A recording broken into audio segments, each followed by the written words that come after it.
शाळा व्यवस्थापन समिती अध्यक्ष सर्व. माझी प्रशासनाला विनंती आहे की शाळा आमची इमारत पूर्णपणे असे चिरा वगैरे गेल्यामुळं तुम्हाला आणि त्या संदर्भात मी आपल्या जिल्हा परिषदचे इंजिनियर साहेबांना पण बोलवलं होतं आणि शिक्षण विभागाला पण वारंवार कळवून अजून कुणीही त्याची दखल घ्यायला इथं आलेलं नाही. इमारत रस्त्याच्या कडेला असल्यामुळं सारखं वाहनं जाण्यानं व्हायब्रेट होऊन बऱ्यापैकी पडझड झालेली आहे. याची दुरुस्ती करणं गरजेचं आहे, अन्यथा विद्यार्थ्यांना याचा धोका होऊ शकतो.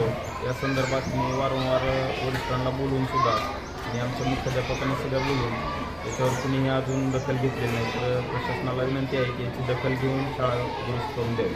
तुमची जर मागणी मान्य झाली नाही याची तर पुढे काय करणार आहे? ती मागणी मान्य झाली नाही तर मी शिवसाहेबांना वैयक्तिक जाऊन भेटेन किंवा याच्यावर मग आमच्या गावातील सर्व पालक आंदोलनाची तयारीला लागू.